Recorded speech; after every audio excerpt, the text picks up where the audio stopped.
Welcome back to my channel where we discuss everything related to Scrum and Agile and software development. Today our topic is interview questions for Scrum Masters.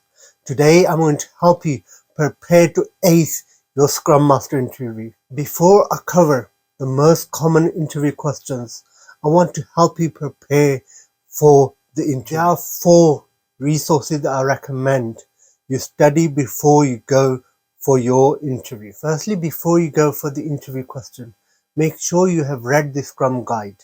Scrum Guide is a really short document available for free, and you will find the link to that in the video description. Scrum Guide covers what the Scrum Framework includes. It is a fairly short document that you can read within 10 minutes, but it will give you an understanding of what Scrum Framework is and what it covers. And if they ask you the question, have you read the Scrum Guide?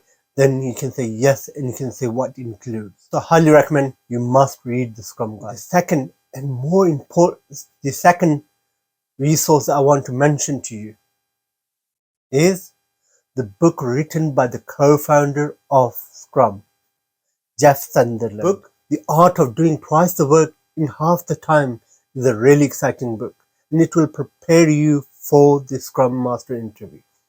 No matter what sort of question they throw at you, you will be able to use the knowledge from this book to cover that. This book does not cover how to do Scrum. Yes, in the appendix, you do get a summary of Scrum Framework, but this book more talks about the core values that your Scrum team must have. Talks about where those values come from, and it covers everything with real life examples. For instance, talks about what the waste is in a software development team, and why unfinished work is bad and why we call it a waste. And it compares that to a car manufacturing plant.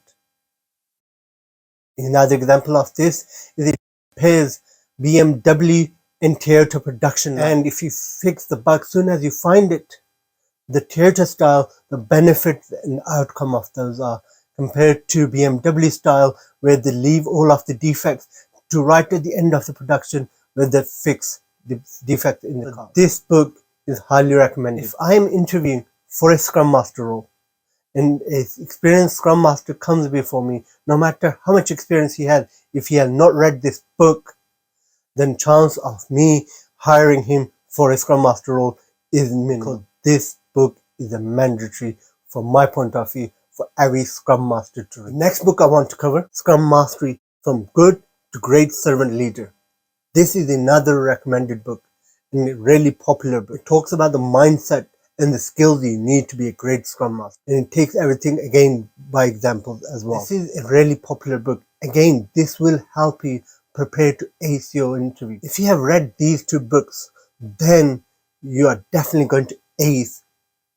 No matter what sort of questions they throw at you in an interview, you will ace the interview. So I highly recommend you read these 2 books, no matter how experienced you are. These 2 books will give you great and strong foundation. The last book I want to cover is this book, The Professional Scrum Master Handbook.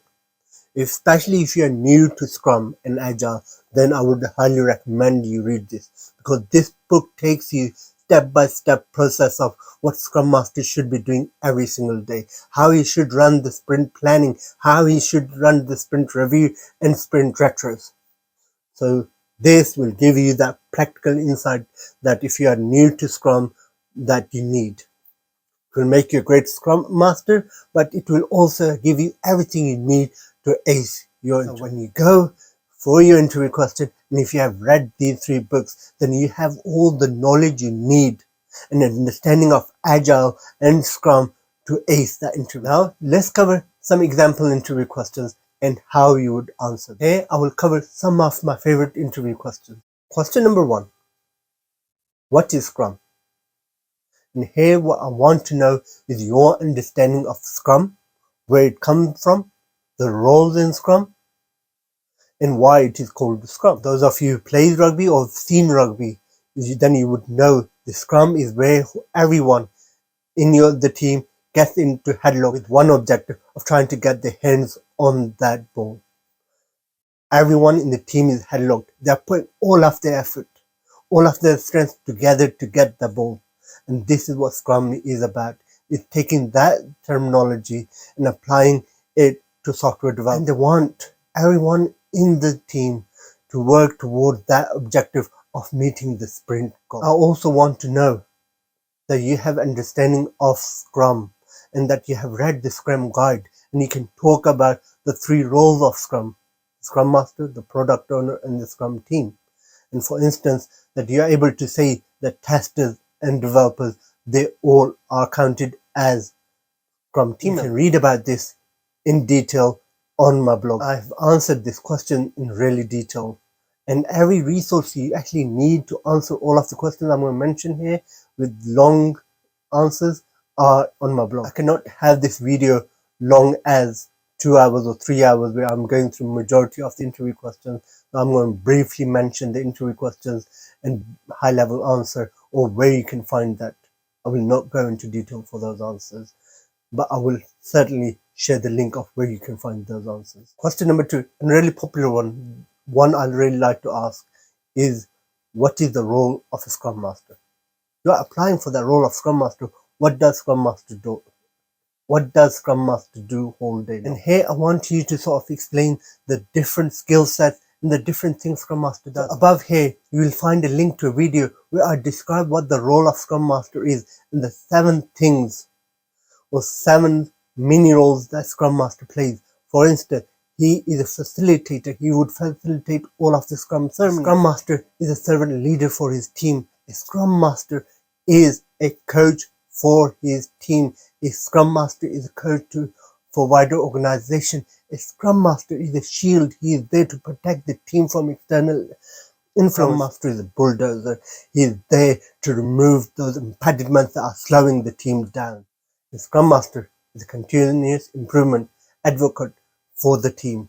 He's encouraging them to continuously grow and improve the product, their processes, and themselves. But you will find the resource, a video which covers all of these points in a lot of detail here. So go and watch that before you go for your interview. Another question that I like to ask is, what are the roles and responsibilities of product owner? And for this, there is another video of mine where you can find all the details. And generally, the product owner is responsible for prioritization of the backlog. The product owner to me is a walking, talking requirement document for the team. He is the representative of the business and the end users for the team, and he is part of the Scrum team. We want the product owner to be available for the team all of the time. So he is there to help the team understand the user requirements. So in short, the product owner is responsible for prioritization of backlog, being a representative of customer, and a walking, talking requirement. Another question that I like to ask all of the people I'm interviewing is that, do you know what empirical process is and how it applies to Scrum Framework? So empirical process is based on 3 pillars: transparency, inspection, adaptation or adoption. And if you look at Scrum Framework, it embeds all 3 of these pillars into it. No matter what Scrum ceremony you look at, you will find all of these 3 pillars embedded inside. For instance, sprint planning. We are inspecting our previous sprint. Based on that, we are taking the velocity from there and we are planning for the next sprint. We are also inspecting the feedback we had from our sprint review in our retro, and we are embedding that into our sprint planning when we are planning for the next sprint, the things we are going to work. And also our sprint planning are transparent. Any stakeholder at any time can look at our sprint backlog and can see what we have planned for in all of our Scrum ceremonies, except for retrospective, are open for people and for stakeholders to attend as observers. They cannot ask questions, but we welcome them to come and attend any of our Scrum. Except for retro. Retro is one ceremony where we do not allow any guests in. It's only done by the Scrum. If we look at daily Scrum, we are being transparent to each team member of what we were working on yesterday, what we are planning on working today. We are inspecting what we worked on yesterday, and we are changing, we are adapting, we are adopting based on our understanding from yesterday and our customers' understanding. Sprint review. We are being transparent to our stakeholders. We are inspecting our product we developed in the last sprint, and based on the feedback from our stakeholders, we will adapt based on the feedback. And in our retro, we are inspecting our team's processes. We are being transparent to everyone within the team, and based on that, we will have action from our retro that we will apply to the next sprint and going. So in essence, Scrum is based on the empirical process. In every single aspect of Scrum inherits the empirical process's 3 pillars. Question: the Scrum team does not see the value in retrospectives. How do you deal with that? Or the Scrum team thinks they are great already and do not need retrospectives, do not have any more improvement to make. One thing you need to understand is that retro will be the first meeting the team will drop if they do not see the value. If you are discussing the same thing over and over again in your retro, you are taking actions from retro but are not following through upon them, then the team will lose focus on them, will not see the benefit of it. What's the point of spending 1 hour in a meeting discussing our weaknesses if we are not going to action upon them? My philosophy is simple. For your retro, only discuss the top 3 main pain points, and from there take actions upon them, and take those actions and discuss those with your product owner and put them on your product backlog, and ideally next sprint. And assign people who are going to be working on those actions. Some of them would be for the product owner, they might be for the Scrum Master, or it might be a technical thing that we need to create user stories for and allocate time within the sprint for engineers to work. Or it's much bigger pain point. If the deployment pipeline isn't fully working, you would have to take this offline and work with the team to come up with the solution. The main point is, if you're not following up on the actions from your retro, the team will stop seeing the value inside it and would want to do. And if the team is saying they're really good and they don't need a retro, another cause of this is that they openly do not want to say that we have not seen the benefit of retrospective. Again, no one has followed up on those retros, or they are repeatedly doing the same retro over and over again. Always change your retrospective form. Another really common interview question is that every organization has difficult team members, difficult people. How do you deal with difficult people, difficult team members within your Scrum team? Here again, I'm not looking for a one-line answer. Here I want you to give examples. But before going into example, what I like to do is explain this question in a bit more detail. Here I like to give examples. Before I give examples, what I always do is explain this problem in a bit more detail. Theory behind it before going into example. Example might only cover a subset of the scenarios, whereas if you explain the theory behind it or the way you deal with this problem and then give example, that will show the interviewer that you understand how to deal with different situations. When dealing with difficult people, you need to understand few things. You want to see why that person is being difficult. The nature, that's the way they are. They are introverts and they do not like talking to people. What is the reason behind the feeling vulnerable? And that is why they are trying to be difficult, so no one goes and challenges them. Firstly, you need to understand when we say difficult people, what we mean by difficult person. Is it someone who's offensive? Is it someone who's always negative and talking negative about the product, about team in general, and getting the team moral? Is it someone who is unable to take constructive feedback and they feel vulnerable? Are there someone who's unwilling to work with us? When dealing with difficult people, you as a Scrum Master, as an organization, as a manager, whatever your role you are in, you always have 3 options. One option is always do not. You can decide not to do anything, but that is a bad option, because like a rotten apple in a barrel will rot whole of the barrel, same way a one bad person in your team with bad habits, one negative team member, one with low morale in the team will take down whole of your Scrum team. Everyone will start to follow the bad. Everyone in the team will become negative. Option 1, do nothing is an option. But you want to emphasize that is not an option you are willing to take. Option 2 is to understand the issue and what they are doing and document one-to-one with them and discuss the behavior. Mention where they have used an unacceptable behavior. And agree with them what is acceptable behavior in what changes in their behavior you are expecting from them, and also mention to them what will happen if they do not change it. Make sure you have documented this and have honest and transparent discussion with them. You want to help them genuinely, and if you genuinely do want to help them with honesty, then they're more likely to see your sincerity and change their behavior. But if they see that you are doing this just to tick box before you can sack them, then they won't put the effort in required to change their behavior. Third option is a nuclear option. You as a team in a retrospective can vote and say you do not want this team member in your team. Let the HR and the management deal with it.